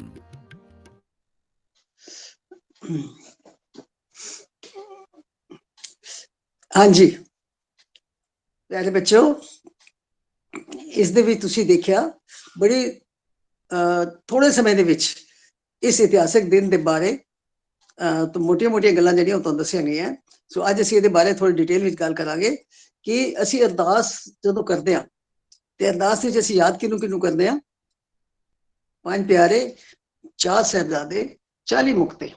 ਸੋ ਇਸ ਦਿਨ ਦਾ ਸੰਬੰਧ ਉਹਨਾਂ 40 ਮੁਕਤਿਆਂ ਦੇ ਨਾਲ ਹੈ। ਹਰ ਰੋਜ਼ ਹਜ਼ਾਰਾਂ ਕਰੋੜਾਂ ਲੋਕ ਅਰਦਾਸ ਕਰਦੇ ਨੇ ਔਰ ਉਹਦੇ ਵਿੱਚ 40 ਮੁਕਤਿਆਂ ਨੂੰ ਨਤਮਸਤਕ ਹੁੰਦੇ ਨੇ। ਔਰ ਅੱਜ ਅਸੀਂ ਇਹ ਦੇਖਣਾ ਹੈ ਕਿ ਇਹਨਾਂ 40 ਮੁਕਤਿਆਂ ਦਾ ਸਿੱਖ ਇਤਿਹਾਸ ਨਾਲ ਕੀ ਮਤਲਬ ਹੈ, ਕੀ ਸੰਬੰਧ ਹੈ। ਔਰ ਉਸੇ ਸੰਬੰਧ ਦੇ ਕਰਕੇ ਹੀ ਇਹ ਮਾਘੀ ਮੇਲਾ ਮੁਕਤਸਰ ਜਿਹੜਾ ਇਹ ਮੁਕਤਸਰ ਦੇ ਸਥਾਨ ਤੇ ਮਨਾਇਆ ਜਾਂਦਾ ਹੈ। ਜਿਸ ਤਰ੍ਹਾਂ ਅਸੀਂ ਪਿਛਲੇ ਦਿਨਾਂ ਵਿੱਚ ਸਾਹਿਬਜ਼ਾਦਿਆਂ ਦਾ ਇਤਿਹਾਸ ਬਾਦਸ਼ਾਹ ਸੀ ਸੁਣ ਰਹੇ ਸੀ, ਸੋ ਉਹਦੇ ਵਿੱਚ ਸਾਨੂੰ ਇਹ ਪਤਾ ਲੱਗਿਆ ਕਿ ਅਨੰਦਪੁਰ ਸਾਹਿਬ ਦੇ ਕਿਲੇ ਨੂੰ ਮੁਗਲਾਂ ਨੇ ਘੇਰਾ ਪਾ ਰੱਖਿਆ ਸੀ ਔਰ 6-7 ਮਹੀਨੇ ਤੱਕ ਅੰਦਰੋਂ ਕੋਈ ਬਾਹਰ ਨਹੀਂ ਆ ਸਕਦਾ ਸੀ ਤੇ ਬਾਹਰੋਂ ਕੋਈ ਅੰਦਰ ਨਹੀਂ ਜਾ ਸਕਦਾ ਸੀ। ਹੁਣ ਉੱਥੇ ਅੰਦਰ ਰਾਸ਼ਨ ਪਾਣੀ ਖਤਮ ਹੋਣਾ ਸ਼ੁਰੂ ਹੋ ਗਿਆ ਔਰ ਇਸ ਧਰਮ ਯੁੱਧ ਦੇ ਖਤਮ ਹੋਣ ਦਾ ਅਜੇ ਕੋਈ ਅਸਾਰ ਨਜ਼ਰ ਨਹੀਂ ਆ ਰਹੇ ਸੀ ਕਿ ਲੜਾਈ ਕਦੋਂ ਖਤਮ ਹੋਏਗੀ। ਕਦੀ ਵੀ ਨਹੀਂ, ਅਜੇ ਪਤਾ ਹੀ ਨਹੀਂ ਸੀ ਕਿ ਕਦੋਂ ਤੱਕ ਚੱਲਣੀ ਹੈ। ਉਹਦੇ ਨਾਲ ਕੀ ਹੋਇਆ ਕਿ ਅੰਦਰ ਰਾਸ਼ਨ ਪਾਣੀ ਜਿਹੜਾ ਸੀ ਉਸਦੀ ਕਮੀ ਆਉਣ ਲੱਗ ਪਈ ਤੇ ਕੁਝ ਸਿੱਖ ਜਿਹੜੇ ਸਨ ਉਹ ਤੰਗ ਵੀ ਆ ਗਏ ਕਿ ਇਹ ਯੁੱਧ ਦਾ ਤੇ ਪਤਾ ਹੀ ਨਹੀਂ ਲੱਗ ਰਿਹਾ ਕਿ ਕਿੰਨਾ ਚਿਰ ਹੋ ਚੱਲੇਗਾ, ਇਹ ਕਦੋਂ ਤੱਕ ਚੱਲੇਗਾ, ਉਸਦੇ ਬਾਰੇ ਕੋਈ ਪਤਾ ਨਹੀਂ ਲੱਗ ਰਿਹਾ। ਸੋ ਉਹ ਇਸ ਤੰਗੀ ਤੋਂ ਤੰਗ ਆ ਕੇ ਤੇ ਹੌਲੀ ਹੌਲੀ ਕੀ ਹੋਇਆ ਕਿ ਇੱਕ ਦੋ ਸਿੰਘਾਂ ਨੇ ਆਪਸ ਵਿੱਚ ਗੱਲ ਕੀਤੀ ਕਿ ਅਸੀਂ ਇੱਥੇ ਕਦ ਤੱਕ ਬੈਠੇ ਰਵਾਂਗੇ ਤੇ ਸਾਨੂੰ ਇੱਥੋਂ ਚਲੇ ਜਾਣਾ ਚਾਹੀਦਾ ਹੈ। ਸੋ ਕਰਦੇ ਕਰਦੇ 1 2 3 4 5 6 ਸਿੰਘਾਂ ਦੀ ਹੌਲੀ ਹੌਲੀ ਸਲਾਹ ਉਹਨਾਂ ਨੇ ਬਣਾ ਲਈ ਕਿ ਸਾਨੂੰ ਇਹ ਕਿਲਾ ਛੋੜ ਕੇ ਹੁਣ ਚਲੇ ਜਾਣਾ ਚਾਹੀਦਾ ਕਿਉਂਕਿ ਇੱਥੇ ਖਾਣ ਪੀਣ ਦੀ ਵੀ ਬੜੀ ਕਮੀ ਹੋ ਗਈ ਹੈ ਔਰ ਫਿਰ ਘਰਾਂ ਦੀ ਯਾਦ ਆਣੀ ਸ਼ੁਰੂ ਹੋ ਗਈ ਸੀ। ਬੜੇ ਚਿਰਾਂ ਤੋਂ ਘਰੋਂ ਆਏ ਹੋਏ ਸੀ, ਸਾਡੀ ਖੇਤੀਬਾੜੀ ਦਾ ਕੀ ਹੋਏਗਾ, ਸਾਡੇ ਘਰਾਂ ਦਾ ਕੀ ਹੋਏਗਾ। ਸੋ ਉਸ ਚੱਕਰ ਦੇ ਵਿੱਚ ਉਹਨਾਂ ਨੇ ਆਪਣਾ ਮਨ ਬਣਾਇਆ ਕਿ ਅਸੀਂ ਇਸ ਕਿਲੇ ਨੂੰ ਛੱਡ ਕੇ ਤੇ ਅਸੀਂ ਚਲੇ ਜਾਂਦੇ ਹਾਂ। ਲੇਕਿਨ ਇਹ ਕੋਈ ਇੰਨਾ ਆਸਾਨ ਕੰਮ ਨਹੀਂ ਸੀ। ਗੁਰੂ ਮਹਾਰਾਜ ਨੂੰ ਕੌਣ ਕਹੇ? ਗੁਰੂ ਮਹਾਰਾਜ ਦੇ ਕੋਲੋਂ ਇਜਾਜ਼ਤ ਲੈਣੀ ਪਏਗੀ। ਸੋ ਗੁਰੂ ਮਹਾਰਾਜ ਦੇ ਕੋਲੋਂ ਇਜਾਜ਼ਤ ਲੈਣ ਵਾਸਤੇ ਕੌਣ ਅੱਗੇ ਹੋਵੇ, ਕੌਣ ਜਾ ਕੇ ਗੁਰੂ ਮਹਾਰਾਜ ਨਾਲ ਗੱਲ ਕਰੇ। ਸੋ ਉਹਨਾਂ ਨੇ ਪਹਿਲੇ ਤੇ ਸਲਾਹ ਕੀਤੀ ਕਿ ਅਸੀਂ ਨਾ ਮਾਤਾ ਜੀ ਕੋਲ ਜਾਂਦੇ ਹਾਂ। ਕਿਹੜੇ ਮਾਤਾ ਜੀ ਸੀ ਉੱਥੇ? ਮਾਤਾ ਗੁਜਰੀ ਜੀ। ਕਿ ਮਾਤਾ ਜੀ ਦਾ ਕਿਹਾ ਗੁਰੂ ਸਾਹਿਬ ਕਦੇ ਟਾਲਣਗੇ ਨਹੀਂ ਤੇ ਮਾਤਾ ਜੀ ਨੂੰ ਅਸੀਂ ਕਹਿੰਦੇ ਹਾਂ ਮਾਤਾ ਜੀ ਸਾਨੂੰ ਇਜਾਜ਼ਤ ਲੈ ਦਿਓ ਗੁਰੂ ਸਾਹਿਬ ਕੋਲੋਂ ਤੇ ਅਸੀਂ ਹੁਣ ਆਪਣੇ ਘਰਾਂ ਵਾਪਸ ਜਾਣਾ ਚਾਹੁੰਦੇ ਹਾਂ ਕਿਉਂਕਿ ਯੁੱਧ ਦਾ ਤਾਂ ਕੋਈ ਪਤਾ ਹੀ ਨਹੀਂ ਲੱਗ ਰਿਹਾ ਕਿ ਕਦ ਤੱਕ ਚੱਲਣਾ ਹੈ ਔਰ ਅੰਦਰ ਹਰ ਤਰੀਕੇ ਨਾਲ ਖਾਣ ਦੀ ਪੀਣ ਦੀ ਹਰ ਤਰੀਕੇ ਨਾਲ ਤੰਗੀ ਜਿਹੜੀ ਉਹ ਸ਼ੁਰੂ ਹੋ ਗਈ ਹੈ ਤੇ ਅਸੀਂ ਘਰ ਜਾਣਾ ਚਾਹੁੰਦੇ ਹਾਂ। ਮਾਤਾ ਜੀ ਨੇ ਗੱਲ ਕੀਤੀ ਧੰਨ ਸ੍ਰੀ ਗੁਰੂ ਗੋਬਿੰਦ ਸਿੰਘ ਮਹਾਰਾਜ ਨਾਲ ਕਿ ਕੁਝ ਸਿੰਘ ਜਿਹੜੇ ਨੇ ਉਹ ਜਾਣਾ ਚਾਹੁੰਦੇ ਨੇ ਕਿਉਂਕਿ ਯੁੱਧ ਦਾ ਤੇ ਜੇ ਪਤਾ ਨਹੀਂ ਲੱਗ ਰਿਹਾ ਤੇ ਉਹਨਾਂ ਨੂੰ ਜਾਣ ਦੀ ਇਜਾਜ਼ਤ ਦਿੱਤੀ ਜਾਏ। ਪਰ ਮਹਾਰਾਜ ਨੇ ਇੱਕ ਗੱਲ ਕਹਿ ਕੇ ਇਸ ਨੂੰ ਟਾਲ ਦਿੱਤਾ ਕਿ ਮਾਤਾ ਜੀ ਅਜੇ ਸਮਾਂ ਨਹੀਂ ਆਇਆ, ਜਾਵਾਂਗੇ ਬਾਹਰ ਜਾਵਾਂਗੇ ਸਾਰੇ ਹੀ ਜਾਵਾਂਗੇ ਲੇਕਿਨ ਅਜੇ ਐਸਾ ਸਮਾਂ ਨਹੀਂ ਆਇਆ। ਸੋ ਹੁਣ ਅੱਗੋਂ ਗੱਲ ਨੂੰ ਪਲਟਣ ਵਾਸਤੇ ਕਿਸੇ ਦੀ ਹਿੰਮਤ ਨਹੀਂ ਸੀ। ਚੁੱਪ ਬੈਠ ਕੇ ਥੋੜੇ ਦਿਨ ਹੋਰ ਨਿਕਲ ਗਏ। ਫਿਰ ਉਹਨਾਂ ਦੇ ਜਿਹੜਾ ਲੀਡਰ ਸੀ, ਜਿਹੜੇ ਬੰਦੇ ਬਾਹਰ ਨਿਕਲਣਾ ਚਾਹੁੰਦੇ ਸਨ, ਉਹਨਾਂ ਦਾ ਜਿਹੜਾ ਲੀਡਰ ਸੀ ਉਹ ਸੀ ਮਹਾਂ ਸਿੰਘ। ਭਾਈ ਮਹਾਂ ਸਿੰਘ ਨੂੰ ਕਿਹਾ ਗਿਆ ਕਿ ਭਾਈ ਮਹਾਂ ਸਿੰਘ ਜੀ ਹੁਣ ਬਹੁਤ ਦਿਨ ਹੋ ਗਏ ਨੇ, ਹੁਣ ਤੁਸੀਂ ਆਪ ਹੀ ਮਹਾਰਾਜ ਦੀ ਬੇਨਤੀ ਕਰੋ ਤੇ ਕਿਸੇ ਤਰੀਕੇ ਸਾਨੂੰ ਇਜਾਜ਼ਤ ਲੈ ਦਿਓ, ਅਸੀਂ ਕਿਲਾ ਛੋੜ ਕੇ ਬਾਹਰ ਚਲੇ ਜਾਈਏ। ਸੋ ਕਰਦੇ ਕਰਦੇ ਇਹ ਕੁੱਲ ਮਿਲਾ ਕੇ 40 ਸਿੰਘ ਐਸੇ ਸਨ ਜਿਹੜੇ ਕਿ ਬਾਹਰ ਜਾਣਾ ਚਾਹੁੰਦੇ ਸਨ। ਗੁਰੂ ਮਹਾਰਾਜ ਦੇ ਅੱਗੇ ਹੱਥ ਜੋੜ ਬੜੀ ਨਿਮਰਤਾ ਸਹਿਤ ਭਾਈ ਮਹਾਂ ਸਿੰਘ ਨੇ ਵੀ ਬੇਨਤੀ ਕੀਤੀ। ਸਾਰੇ ਸਿੱਖ ਵੀ ਹੱਥ ਜੋੜ ਕੇ ਖੜੇ ਹੋ ਗਏ ਕਿ ਗੁਰੂ ਮਹਾਰਾਜ ਹੁਣ ਸਾਨੂੰ ਇੱਥੋਂ ਚਲੇ ਜਾਣਾ ਚਾਹੀਦਾ, ਸਾਨੂੰ ਜਾਣ ਦੀ ਇਜਾਜ਼ਤ ਦਿਓ। ਮਹਾਰਾਜ ਨੇ ਫਿਰ ਕਿਹਾ ਕਿ ਅਜੇ ਸਮਾਂ ਨਹੀਂ ਆਇਆ, ਤੇ ਸਿੰਘਾਂ ਨੇ ਕਿਹਾ ਕਿ ਸਮਾਂ ਨਹੀਂ ਆਇਆ, ਤੁਸੀਂ ਇੱਥੇ ਰਹਿਣਾ ਤੇ ਠੀਕ ਹੈ, ਲੇਕਿਨ ਸਾਨੂੰ ਇੱਥੋਂ ਬਾਹਰ ਜਾਣ ਦਿੱਤਾ ਜਾਏ। ਸੋ ਗੁਰੂ ਮਹਾਰਾਜ ਨੇ ਕਿਹਾ ਠੀਕ ਹੈ, ਜੇ ਤੁਸੀਂ ਇਹੀ ਸੋਚ ਰਹੇ ਹੋ ਤੇ ਫਿਰ ਇੱਕ ਕੰਮ ਕਰੋ, ਇੱਕ ਕਾਗਜ਼ ਉੱਤੇ ਨਾ ਲਿਖ ਕੇ ਦੇ ਜਾਓ ਕਿ ਅਸੀਂ ਤੁਹਾਡੇ ਸਿੱਖ ਨਹੀਂ, ਤੁਸੀਂ ਸਾਡੇ ਗੁਰੂ ਨਹੀਂ, ਅੱਜ ਤੋਂ ਬਾਅਦ ਅਸੀਂ ਇੱਥੇ ਰਹਿਣਾ ਨਹੀਂ ਚਾਹੁੰਦੇ, ਸਾਨੂੰ ਬਾਹਰ ਜਾਣ ਦੀ ਇਜਾਜ਼ਤ ਦਿੱਤੀ ਜਾਏ। ਸੋ ਉਸ ਕਾਗਜ਼ ਉੱਤੇ ਮਹਾਰਾਜ ਨੇ ਕਿਹਾ ਜਿਹੜਾ ਜਿਹੜਾ ਜਾਣਾ ਚਾਹੁੰਦਾ ਉਹ ਸਾਈਨ ਕਰ ਦੇ। ਥੱਲੇ ਸਾਈਨ ਕਰਨੇ ਸ਼ੁਰੂ ਹੋ ਗਏ, 1 2 3 4 5 ਕਰਦੇ ਕਰਦੇ ਕੁੱਲ ਮਿਲਾ ਕੇ 40 ਸਿੱਖਾਂ ਨੇ ਸਾਈਨ ਕਰ ਦਿੱਤੇ ਤੇ ਉਹ ਕਾਗਜ਼ ਗੁਰੂ ਮਹਾਰਾਜ ਨੂੰ ਦੇ ਦਿੱਤਾ। ਤੇ ਮਹਾਰਾਜ ਨੇ ਕਿਹਾ ਠੀਕ ਹੈ, ਹੁਣ ਤੁਸੀਂ ਜਾਣਾ ਚਾਹੋ ਤੇ ਜਾ ਸਕਦੇ ਹੋ। ਹੁਣ ਉਸਕੇ ਲਈ ਜੋ ਜਾਣਾ ਕਿਹੜਾ ਆਸਾਨ ਸੀ, ਜਾਣਾ ਵੀ ਬਹੁਤ ਮੁਸ਼ਕਿਲ ਸੀ, ਬਾਹਰ ਫੌਜਾਂ ਸਨ, ਪਰ ਕਿਸੇ ਤਰੀਕੇ ਛੁਪਦੇ ਛੁਪਾਉਂਦੇ ਉਹ ਲੋਕ ਨਾ ਚੱਲ ਗਏ, ਉਥੋਂ ਚੱਲ ਪਏ ਤੇ ਆਪਣੇ ਪਿੰਡਾਂ ਵਾਲੇ ਪਾਸੇ ਜਿਹੜੇ ਉਹ ਜਾਣ ਲੱਗ ਪਏ। ਹੁਣ ਉੱਥੇ ਕੀ ਸੀ ਕਿ ਇੱਕ ਪਿੰਡ ਜਿਹੜਾ ਸਭ ਤੋਂ ਨਜ਼ਦੀਕ ਜਿਹੜਾ ਪਿੰਡ ਆਉਂਦਾ ਸੀ ਉਹਦਾ ਨਾਮ ਸੀ ਚਬਾਲ। ਚਬਾਲ ਨਾਮ ਦਾ ਇੱਕ ਪਿੰਡ ਸੀ, ਬਹੁਤ ਸਾਰੇ ਸਿੰਘ ਚਬਾਲ ਦੇ ਹੀ ਸਨ, ਉਹਨਾਂ 40 ਚ ਬਹੁਤ ਸਾਰੇ ਸਿੰਘ ਚਬਾਲ ਦੇ ਹੀ ਸਨ। ਸੋ ਉਹ ਆਪਣੇ ਪਿੰਡ ਦੇ ਕੋਲ ਜਦੋਂ ਪਹੁੰਚੇ ਤੇ ਦੂਰੋਂ ਘੋੜਿਆਂ ਦੀ ਆਵਾਜ਼ ਆਈ, ਦੂਰੋਂ ਮਿੱਟੀ ਉੱਡੀ ਤੇ ਚਬਾਲ ਪਿੰਡ ਦੇ ਲੋਕ ਜਿਹੜੇ ਬੜੇ ਖੁਸ਼ ਹੋ ਗਏ ਕਿ ਗੁਰੂ ਕੇ ਸਿੰਘ ਜਿਹੜੇ ਗਏ ਹੋਏ ਸੀ ਗੁਰੂ ਮਹਾਰਾਜ ਦੇ ਨਾਲ ਉਹ ਵਾਪਸ ਆਉਂਦੇ ਪਏ ਨੇ, ਇਹਦਾ ਮਤਲਬ ਜੰਗ ਖਤਮ ਹੋ ਗਈ ਹੈ। ਸੋ ਸਾਰੇ ਪਿੰਡ ਵਿੱਚ ਬੜਾ ਖੁਸ਼ੀ ਦਾ ਮਾਹੌਲ ਹੋ ਗਿਆ, ਕਿਉਂਕਿ ਹਰ ਘਰ ਦੇ ਵਿੱਚੋਂ ਕਿਸੇ ਦਾ ਪਿਓ, ਕਿਸੇ ਦਾ ਭਰਾ, ਕਿਸੇ ਦਾ ਪਤੀ ਉੱਥੇ ਗਏ ਹੋਏ ਸੀ ਮਹਾਰਾਜ ਦੇ ਕੋਲ। ਸੋ ਸਾਰੇ ਲੋਕ ਬੜੇ ਖੁਸ਼ ਹੋ ਗਏ ਕਿ ਉਹ ਦੇਖੋ ਹੁਣ ਸਭ ਵਾਪਸ ਆ ਰਹੇ ਨੇ।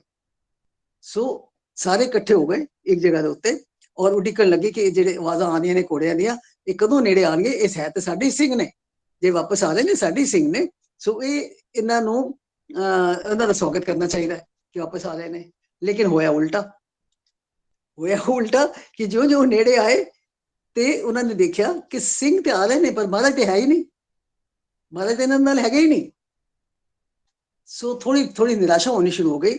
ਜਿਉਂ ਨੇੜੇ ਆਏ ਤੇ ਉਹਨਾਂ ਨੇ ਪੁੱਛਿਆ ਬਈ ਤੁਸੀਂ ਆ ਗਏ ਹੋ, ਕਿਆ ਜੰਗ ਖਤਮ ਹੋ ਗਈ, ਜੰਗ ਫਤਿਹ ਕਰਕੇ ਆਏ ਹੋ? ਜੇ ਫਤਿਹ ਕਰਕੇ ਆਏ ਹੋ ਤੇ ਗੁਰੂ ਮਹਾਰਾਜ ਕਿੱਥੇ ਨੇ, ਉਹ ਤੁਹਾਡੇ ਨਾਲ ਕਿਉਂ ਨਹੀਂ ਆਏ? ਸੋ ਸਵਾਲਾਂ ਦੀ ਚੜੀ ਤੋਂ ਉਹ ਪਰੇਸ਼ਾਨ ਹੋ ਗਏ। ਹਰ ਬੰਦਾ ਕੋਈ ਸਵਾਲ ਪੁੱਛਣਾ ਚਾਹੁੰਦਾ ਸੀ ਕਿ ਤੁਸੀਂ ਵਾਪਸ ਕਿਉਂ ਆ ਗਏ ਹੋ, ਤੁਸੀਂ ਗੁਰੂ ਮਹਾਰਾਜ ਨੂੰ ਛੱਡ ਕੇ ਆ ਗਏ ਹੋ, ਗੁਰੂ ਮਹਾਰਾਜ ਨੂੰ ਕਿੱਥੇ ਛੱਡ ਆਏ ਹੋ, ਤੇ ਜੰਗ ਦਾ ਕੀ ਹੋਇਆ, ਜੰਗ ਦੀ ਫਤਿਹ ਹੋਈ ਕਿ ਨਹੀਂ ਹੋਈ? ਸੋ ਜਦੋਂ ਇਕੱਠੇ ਹੋ ਕੇ ਉਹ ਸਾਰੇ ਲੋਕ ਪਿੰਡ ਦੇ ਇਕੱਠੇ ਹੋ ਗਏ ਤੇ ਉਹਨਾਂ ਨੂੰ ਸਵਾਲ ਤੇ ਸਵਾਲ ਪੁੱਛਣ ਲੱਗੇ, ਪਰ ਉਹਨਾਂ ਦੇ ਕੋਲ ਕੋਈ ਜਵਾਬ ਨਹੀਂ ਸੀ। ਬੜੀ ਮੁਸ਼ਕਿਲ ਨਾਲ ਹੌਲੀ ਜਿਹੀ ਭਾਈ ਮਹਾਂ ਸਿੰਘ ਜੀ ਨੇ ਕਿਹਾ ਕਿ ਅਸੀਂ ਗੁਰੂ ਮਹਾਰਾਜ ਨੂੰ ਛੱਡ ਕੇ ਆ ਗਏ ਹਾਂ। ਤੇ ਉਹਨੇ ਕਿਹਾ ਤੁਹਾਨੂੰ ਗੁਰੂ ਮਹਾਰਾਜ ਨੇ ਆਣ ਕਿਉਂ ਦਿੱਤਾ? ਤੇ ਉਹਨੇ ਕਿਹਾ ਅਸੀਂ ਲਿਖ ਕੇ ਦੇ ਆਇਆ ਕਿ ਅੱਜ ਤੋਂ ਬਾਅਦ ਅਸੀਂ ਤੁਹਾਡੇ ਸਿੱਖ ਨਹੀਂ, ਤੁਸੀਂ ਸਾਡੇ ਗੁਰੂ ਨਹੀਂ, ਅਸੀਂ ਤੁਹਾਡਾ ਕਹਿਣਾ ਨਹੀਂ ਮੰਨਣਾ, ਅਸੀਂ ਵਾਪਸ ਜਾ ਰਹੇ ਹਾਂ। ਉਹ ਇਹ ਗੱਲ ਸੁਣਨ ਦੀ ਦੇਰ ਸੀ। ਉਹ ਅੱਜ ਵਰਗੇ ਸਿੱਖ ਨਹੀਂ ਸਨ। ਚਬਾਲ ਦੇ ਪਿੰਡ ਜਿਹੜੇ ਰਹਿੰਦੇ ਸਨ ਪੱਕੇ ਸਿੱਖ ਸਨ, ਪੱਕੇ ਗੁਰੂ ਮਹਾਰਾਜ ਦੀ ਸ਼ਰਧਾ ਰੱਖਣ ਵਾਲੇ ਸਨ। ਉਹ ਖੁਸ਼ ਨਹੀਂ ਹੋਏ ਕਿ ਚਲ ਕੋਈ ਨਹੀਂ ਛੋੜ ਕੇ ਆ ਗਏ ਤੇ ਆਪਣੇ ਘਰਾਂ ਰਹਿਣਗੇ ਹੁਣ ਸਾਡੇ ਕੋਲ, ਨਾ ਉਹ ਖੁਸ਼ ਨਹੀਂ ਹੋਏ, ਬਲਕਿ ਉਹਨਾਂ ਨੂੰ ਤੇ ਬੜਾ ਗੁੱਸਾ ਚੜ ਗਿਆ ਇਸ ਗੱਲ ਦਾ ਕਿ ਐਡਾ ਵੱਡਾ ਪਾਪ, ਤੁਸੀਂ ਇੰਨਾ ਵੱਡਾ ਗਲਤ ਕੰਮ ਕੀਤਾ ਕਿ ਜੰਗ ਦੇ ਵਿਚਕਾਰ ਤੁਸੀਂ ਗੁਰੂ ਮਹਾਰਾਜ ਦਾ ਸਾਥ ਛੋੜ ਕੇ ਆ ਗਏ ਹੋ, ਸਾਡਾ ਤੁਹਾਡਾ ਕੋਈ ਮਤਲਬ ਨਹੀਂ। ਉਹਨਾਂ ਨੂੰ ਕਿਸੇ ਨੇ ਪਾਣੀ ਨਹੀਂ ਪੁੱਛਿਆ, ਉਹਨਾਂ ਨੂੰ ਕਿਸੇ ਨੇ ਆਪਣੇ ਘਰ ਚ ਵੜਨ ਨਹੀਂ ਦਿੱਤਾ। ਇੰਨੀਆਂ ਲਾਂਤਾਂ ਪਾਈਆਂ, ਇਤਨਾ ਉਹਨਾਂ ਨੂੰ ਬੁਰਾ ਭਲਾ ਕਿਹਾ ਕਿ ਇਹ ਕੰਮ ਤੁਸੀਂ ਚੰਗਾ ਨਹੀਂ ਕੀਤਾ, ਇਹ ਤੁਸੀਂ ਕਿਉਂ ਆ ਗਏ?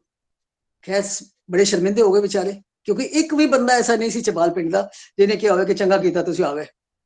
ਸਭ ਨੇ ਹੀ ਕਿਹਾ ਬਹੁਤ ਮਾੜਾ ਕੰਮ ਕੀਤਾ, ਤੁਸੀਂ ਗੁਰੂ ਮਹਾਰਾਜ ਨੂੰ ਜੰਗ ਦੇ ਵਿਚਕਾਰ ਛੱਡ ਕੇ ਆ ਗਏ ਹੋ, ਇਹ ਕੰਮ ਤੁਸੀਂ ਚੰਗਾ ਨਹੀਂ ਕੀਤਾ। ਸੋ ਉਹਨਾਂ ਦੇ ਵਿੱਚੋਂ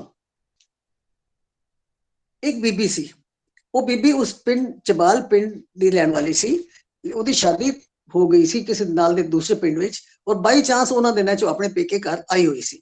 ਸੋ ਉਹਨੇ ਇੱਕਦਮ ਇਤਨੀ ਉੱਚੀ ਆਵਾਜ਼ ਦੇ ਵਿੱਚ ਵੰਗਾਰਿਆ ਉਹਨਾਂ ਨੂੰ ਕਿ ਠੀਕ ਹੈ ਤੁਸੀਂ ਛੋੜ ਕੇ ਆ ਗਏ ਹੋ। ਤੇ ਬੀਬੀਆਂ ਭੈਣਾਂ ਨੂੰ ਉਸੇ ਵੰਗਾਰਿਆ। ਬੀਬੀਆਂ ਉਸ ਵੇਲੇ ਦੀਆਂ ਬੀਬੀਆਂ ਜਿਹੜੀਆਂ ਸਨ ਸਾਡੇ ਵਰਗੀਆਂ ਨਹੀਂ ਸਨ ਡਰਪੋਕ, ਉਹ ਬੀਬੀਆਂ ਸ਼ਸਤਰ ਵਿਦਿਆ ਜਾਣਦੀਆਂ ਸਨ, ਉਹ ਬੀਬੀਆਂ ਘੋੜ ਸਵਾਰੀ ਜਾਣਦੀਆਂ ਸਨ, ਉਹ ਬੜੀਆਂ ਬਹਾਦਰ ਸਨ। ਉਹਨੇ ਬੀਬੀਆਂ ਨੂੰ ਵੰਗਾਰਿਆ, ਚਲੋ ਬੀਬੀਆਂ ਭੈਣੋ ਇਹ ਤੇ ਆਪਣਾ ਕੰਮ ਖਰਾਬ ਕਰ ਰਹੇ ਨੇ, ਇਹਨਾਂ ਨੂੰ ਘਰ ਰਹਿਣ ਦਿਓ, ਇਹ ਹੁਣ ਘਰ ਰਹਿਣਗੇ, ਇਹ ਹੁਣ ਭਾਂਡੇ ਮਾਂਜਣਗੇ, ਇਹ ਕੱਪੜੇ ਧੋਣਗੇ, ਬੱਚਿਆਂ ਨੂੰ ਪਾਲਣਗੇ, ਚਲੋ ਅਸੀਂ ਚੱਲੀਏ, ਅਸੀਂ ਜੰਗ ਵਿੱਚ ਚਲਦੇ ਹਾਂ, ਅਸੀਂ ਗੁਰੂ ਮਹਾਰਾਜ ਦੇ ਕੋਲ ਪਹੁੰਚਾਂਗੇ। ਉਸਨੇ ਐਸੀ ਵੰਗਾਰ ਪਾਈ ਔਰ ਐਸੀ ਲਾਂਤਾਂ ਇਹਨਾਂ ਨੂੰ ਪਾਈਆਂ ਕਿ ਵਿਚਾਰੇ ਬੜੇ ਹੀ ਸ਼ਰਮਿੰਦੇ ਹੋ ਗਏ ਤੇ ਭਾਈ ਮਾਨ ਸਿੰਘ ਕਹਿਣ ਲੱਗੇ ਬੀਬੀ ਤੂੰ ਕਹਿੰਦੀ ਤਾਂ ਠੀਕ ਹੈ। ਉਹ ਬੀਬੀ ਕੌਣ ਸੀ? ਉਸ ਬੀਬੀ ਦਾ ਨਾਮ ਇਤਿਹਾਸ ਵਿੱਚ ਕੀ ਪੜ੍ਹਦੇ ਆ, ਬੀਬੀ ਭਾਗ ਕੌਰ। ਮਾਈ ਭਾਗੋ ਵੈਸੇ कहते रहे, लेकिन वो नाम सी भाग कौर। सो उस बीबी भाग कौर ਦੀਆਂ ਲਾਂਤਾਂ ਸੁਣ ਕੇ ਭਾਈ ਮਾਨ ਸਿੰਘ ਔਰ ਬਾਕੀ ਸਾਰੇ ਸਿੰਘ ਬੜੇ ਸ਼ਰਮਿੰਦੇ ਹੋ ਗਏ, ਬਹੁਤ ਹੀ ਸ਼ਰਮਿੰਦੇ ਹੋ ਗਏ। ਤੇ ਹੁਣ ਉਹ ਕਹਿਣ ਲੱਗੇ ਕਿ ਜੇ ਅਸੀਂ ਵਾਪਸ ਜਾਣਾ ਵੀ ਚਾਹੀਏ ਤੇ ਅਸੀਂ ਕਿਹੜੇ ਮੂੰਹ ਨਾਲ ਜਾਈਏ, ਮਹਾਰਾਜ ਨੂੰ ਫੇਸ ਕਿਵੇਂ ਕਰਾਂਗੇ? ਅਸੀਂ ਲਿਖ ਕੇ ਦੇ ਆਏ ਸੀ, ਅਸੀਂ ਛੋੜ ਕੇ ਆ ਗਏ ਸੀ। ਲੇਕਿਨ ਉਸ ਬੀਬੀ ਭਾਗ ਕੌਰ ਨੇ ਕਿਹਾ ਕੋਈ ਗੱਲ ਨਹੀਂ, ਗੁਰੂ ਮਹਾਰਾਜ ਬਖਸ਼ਿੰਦ ਨੇ, ਉਹ ਤੁਹਾਡੀ ਗਲਤੀ ਬਖਸ਼ ਦੇਣਗੇ, ਤੁਸੀਂ ਚਲੋ ਮੇਰੇ ਨਾਲ ਚਲੋ ਤੇ ਮੈਂ ਤੁਹਾਨੂੰ ਮਾਫੀ ਦਵਾਵਾਂਗੀ।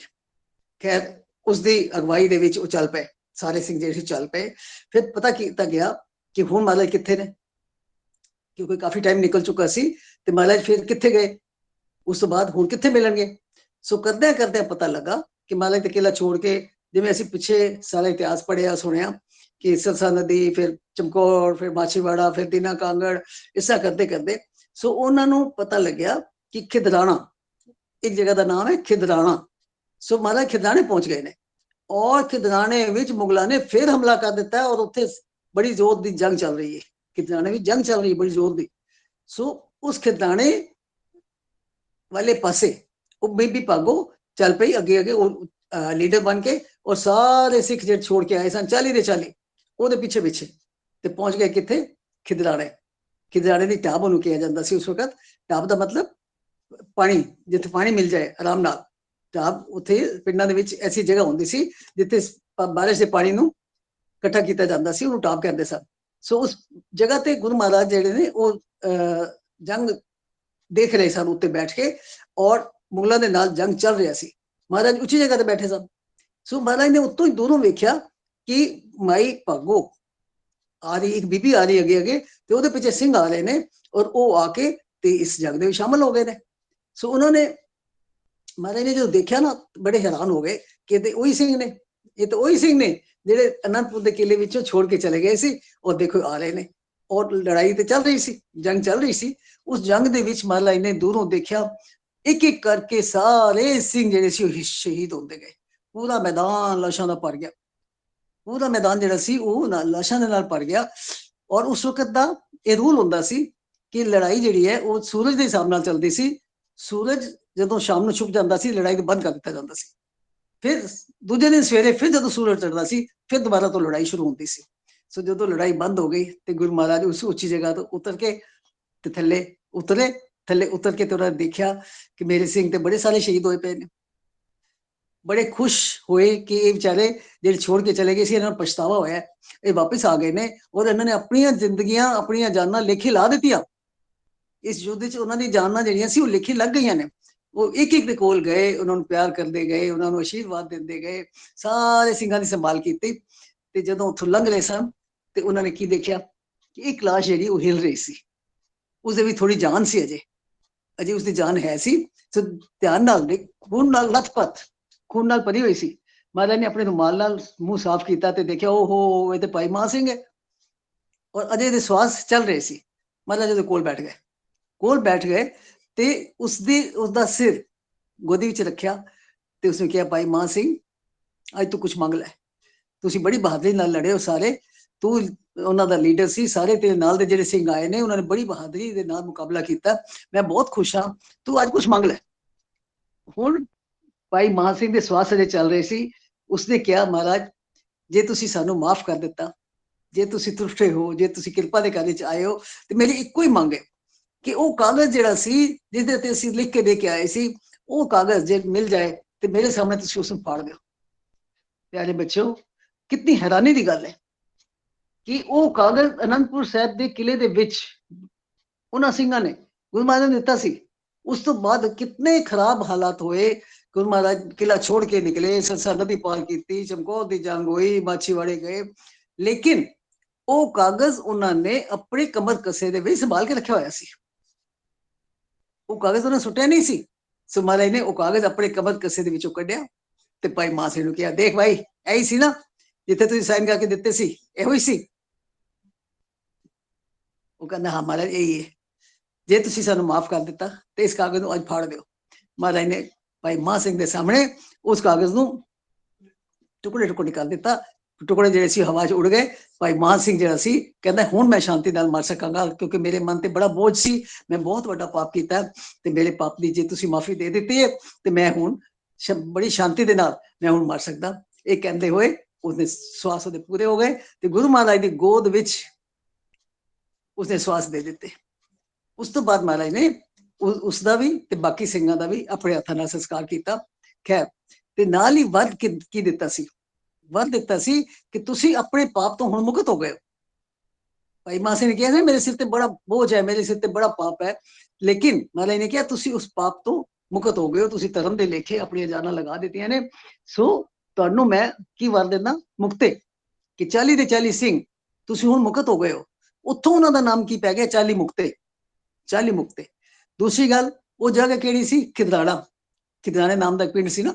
ਸੋ ਉਸ ਖਿਦਰਾਣੇ ਦੀ ਢਾਬ ਨੂੰ ਮਹਾਰਾਜ ਨੇ ਕਿਹਾ ਕਿ ਇਹ ਜਗ੍ਹਾ ਕੀ ਹੈ, ਇਹ ਮੁਕਤਸਰ, ਇਸ ਜਗ੍ਹਾ ਦਾ ਨਾਮ ਹੋਏਗਾ ਮੁਕਤਸਰ। ਸੋ ਇਸ ਕਰਕੇ ਇਹ ਜਿਹੜਾ ਮੇਲਾ ਹਰ ਸਾਲ ਮਨਾਇਆ ਜਾਂਦਾ ਹੈ, ਮਾਘੀ ਮੇਲਾ ਮੁਕਤਸਰ ਹਰ ਸਾਲ ਮਨਾਇਆ ਜਾਂਦਾ ਹੈ। ਸੋ ਇਸ ਮੇਲੇ ਦਾ ਇਤਿਹਾਸ ਜਿਹੜਾ ਉਹਨਾਂ 40 ਮੁਕਤਿਆਂ ਦੇ ਨਾਲ ਹੀ ਜੁੜਿਆ ਹੋਇਆ ਹੈ। ਸੋ ਉਹਨਾਂ ਨੇ ਆਪਣੀਆਂ ਜਾਨਾਂ ਦੀ ਪਰਵਾਹ ਨਾ ਕਰਦੇ ਹੋਏ, ਆਪਣੀ ਗਲਤੀ ਦਾ ਪਛਤਾਵਾ ਕਰਕੇ, ਆਪਣੀ ਮਾਫੀ ਮੰਗ ਕੇ ਔਰ ਗੁਰੂ ਮਹਾਰਾਜ ਦੇ ਕੋਲੋਂ ਵਰ ਪ੍ਰਾਪਤ ਕਰ ਲਿਆ ਕਿ ਤੁਸੀਂ 40 ਦੇ 40 ਮੁਕਤ ਹੋ ਗਏ। ਔਰ ਦੇਖੋ ਉਹਨਾਂ ਦਾ ਨਾਮ ਅਰਦਾਸ ਵਿੱਚ ਸ਼ਾਮਲ ਹੈ। ਹਰ ਰੋਜ਼ ਅਸੀਂ ਲੋਕ ਜੋ ਸਭ ਅਰਦਾਸ ਕਰਦੇ ਆ, ਅਸੀਂ ਸਿਰਫ ਅਸੀਂ ਨਹੀਂ, ਪੂਰੇ ਸੰਸਾਰ ਵਿੱਚ ਕਰੋੜਾਂ ਲੋਕ ਜੋ ਅਰਦਾਸ ਸਵੇਰੇ ਸ਼ਾਮ ਕਰਦੇ ਨੇ, ਉਹ ਉਹਨਾਂ 40 ਮੁਕਤਿਆਂ ਨੂੰ ਵੀ ਨਮਸਕਾਰ ਕਰਦੇ ਨੇ, ਕਿਉਂਕਿ ਉਹਨਾਂ ਦੀ ਕਮਾਈ, ਉਹਨਾਂ ਦੀ ਜਿਹੜੀ ਕੁਰਬਾਨੀ ਸੀ, ਉਸ ਨੂੰ ਮਹਾਰਾਜ ਨੇ ਕੁਰਬਾਨੀ ਨੂੰ ਦੇਖਦੇ ਆਇਆ ਉਹਨਾਂ ਦੀਆਂ ਗਲਤੀਆਂ ਨੂੰ ਮਾਫ ਕਰ ਦਿੱਤਾ ਤੇ ਉਹਨਾਂ ਨੂੰ ਮੁਕਤੇ ਦਾ ਵਰ ਦਿੱਤਾ। ਸੋ ਅੱਜ ਦੀ ਕੱਲ ਦਾ ਜਿਹੜਾ ਇਤਿਹਾਸ ਹੈ ਮਾਘੀ ਮੇਲਾ ਮੁਕਤਸਰ, ਪਹਿਲੇ ਤੁਹਾਨੂੰ ਥੋੜੀ ਕਲਿੱਪਿੰਗ ਦਿਖਾਈ ਸੀ, ਉਸਦੇ ਬਾਰੇ ਥੋੜੀ ਬਹੁਤੀ ਗੱਲ ਮੈਂ ਤੁਹਾਡੇ ਨਾਲ ਕੀਤੀ ਹੈ। ਕਲਾਸ ਦਾ ਸਮਾਂ ਜਿਹੜਾ ਉਹ ਖਤਮ ਹੋ ਰਿਹਾ ਹੈ। ਇੱਕ ਛੋਟੀ ਜਿਹੀ ਕਲਿੱਪਿੰਗ, ਛੋਟੀ ਜਿਹੀ ਕਵਿਤਾ, ਉਹ ਮੈਂ ਜ਼ਰੂਰ ਤੁਹਾਨੂੰ ਦਿਖਾਣਾ ਚਾਹਾਂਗੀ। ਸੋ ਮੈਂ ਬੇਨਤੀ ਕਰ ਰਹੀ ਹਾਂ ਅੰਗਦ ਸਿੰਘ ਜੀ, ਜਰਾ ਉਹ ਛੋਟੀ, ਉਹ ਦੂਸਰੀ ਵਾਲੀ ਕਲਿੱਪਿੰਗ ਜਿਹੜੀ ਹੈ ਉਹ ਸਕਰੀਨ ਦੇ ਉੱਤੇ ਸ਼ੇਅਰ ਕੀਤੀ ਜਾਏ।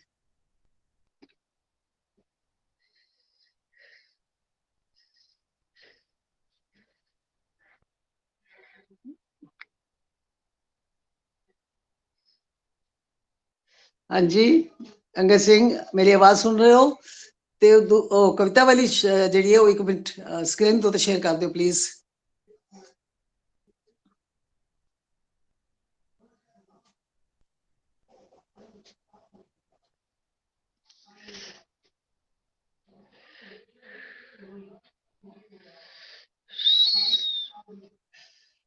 हाँ जी, किसी टेक्निकल कारण करके मेरे ख्याल मेरी आवाज नहीं जा रही। अंगद सिंह, अंगद सिंह अगर मेरी आवाज सुन रहे हो तो दूसरी एक क्लिपिंग होर मैं भेजी सी, वो क्लिपिंग जरा बच्चों को दिखाई जाए। हाँ जी, हाँ जी, चला रहे हैं।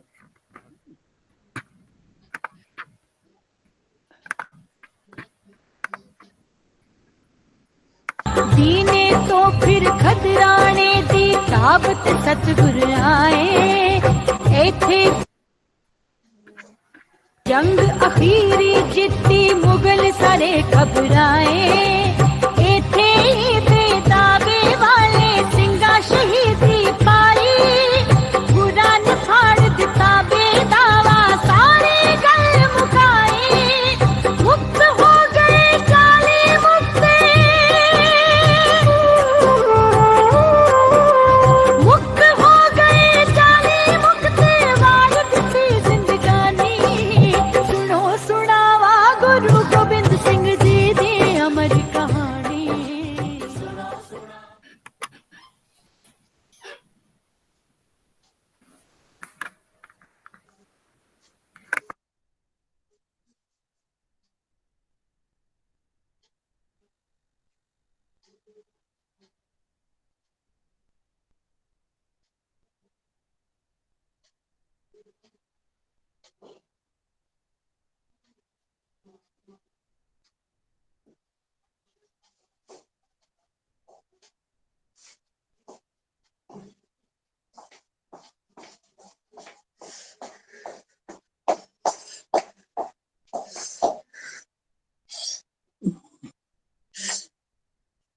हाँ जी, हाँ जी, उन्होंने दिखाती वीडियो। अच्छा हो गई है, दिखा देती है, ठीक है। हाँ जी प्यारे बच्चों, ਸੋ ਅੱਜ ਬੜੇ ਥੋੜੇ ਸਮੇਂ ਵਿੱਚ ਜਿੰਨਾ ਕੋ ਤੁਹਾਡੇ ਨਾਲ ਅਸੀਂ ਇਤਿਹਾਸ ਸ਼ੇਅਰ ਕਰ ਸਕਦੇ ਸੀ ਉਹਨੇ ਤੁਹਾਡੇ ਨਾਲ ਗੱਲਬਾਤ ਕਰ ਦਿੱਤੀ ਹੈ। ਸੋ ਹੁਣ ਮੇਰਾ ਖਿਆਲ ਹੈ ਕਲਾਸ ਦੀ ਇੱਥੇ ਆਈ ਸਮਾਪਤੀ ਹੈ। ਔਰ ਹੁਣ ਮੈਂ ਬੇਨਤੀ ਕਰਾਂਗੀ ਅੰਗਦ ਸਿੰਘ ਜੀ ਅਗਲੇ ਆਉਣ ਵਾਲੇ ਪ੍ਰੋਗਰਾਮ ਦੇ ਬਾਰੇ ਨੈਕਸਟ ਵੀਕ ਪਰਫਾਰਮੈਂਸ ਵਾਲਾ ਹੈ ਉਹਦੇ ਬਾਰੇ ਟੌਪਿਕ ਦੇ ਬਾਰੇ ਉਹ ਤੁਹਾਨੂੰ ਜੋ ਅਨਾਉਂਸਮੈਂਟ ਕਰਨੀ ਚਾਹੁੰਦੇ ਨੇ ਉਹ ਕਰ ਲੈਣਗੇ। ਮੈਨੂੰ ਇਜਾਜ਼ਤ ਦਿਓ। ਵਾਹਿਗੁਰੂ ਜੀ ਕਾ ਖਾਲਸਾ ਵਾਹਿਗੁਰੂ ਜੀ ਕੀ ਫਤਿਹ। ਹਾਂਜੀ ਬੱਚਿਓ ਵਾਹਿਗੁਰੂ ਜੀ ਕਾ ਖਾਲਸਾ। ਹਾਂਜੀ ਬੱਚਿਓ ਵਾਹਿਗੁਰੂ ਜੀ ਕਾ ਖਾਲਸਾ ਵਾਹਿਗੁਰੂ ਜੀ ਕੀ ਫਤਿਹ। ਸੋ ਅਗਲੇ ਹਫਤੇ ਪਰਫਾਰਮੈਂਸ ਵਾਸਤੇ ਤਿਆਰ ਹੋ ਜਾਓ। ਕਾਫੀ ਬੱਚਿਆਂ ਦੀ ਵੀਡੀਓਜ਼ ਆ ਗਈਆਂ ਨੇ। ਬੜੀ ਮੈਂ ਉਹਨਾਂ ਨੂੰ ਰਿਵਿਊ ਕਰ ਰਹੇ ਨੇ। ਰਿਵਿਊ ਕਰਕੇ ਤੁਹਾਨੂੰ ਦੱਸ ਦੇਣਗੇ ਤੇ ਫਾਈਨਲ ਵੀਡੀਓ ਤੁਸੀਂ ਬਣਾ ਕੇ ਭੇਜ ਸਕਦੇ ਹੋ। ਤੋ ਨੈਕਸਟ ਵੀਕ ਜ਼ਰੂਰ ਜੁਆਇਨ ਕਰਨਾ। ਅੱਜ ਦੇ ਕੁਇਜ਼ ਦਾ ਲਿੰਕ ਮੈਂ ਚੈਟ ਵਿੱਚ ਭੇਜ ਰਿਹਾ। ਸਭ ਬੱਚੇ ਕੁਇਜ਼ ਅਟੈਂਪਟ ਕਰਨਗੇ। ਅਟੈਂਪਟ ਕਰਕੇ ਤਾਂ ਹੀ ਫਿਰ ਤੁਹਾਡੀ ਅਟੈਂਡੈਂਸ ਲੱਗੇਗੀ। ਲਿੰਕ ਮੈਂ ਹੁਣੇ ਭੇਜ ਰਿਹਾ।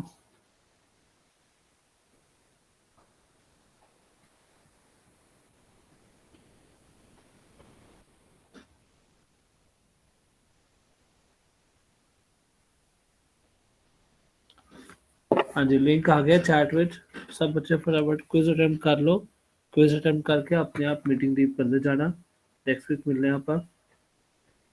ਵਾਹਿਗੁਰੂ ਜੀ ਕਾ ਖਾਲਸਾ ਵਾਹਿਗੁਰੂ ਜੀ ਕੀ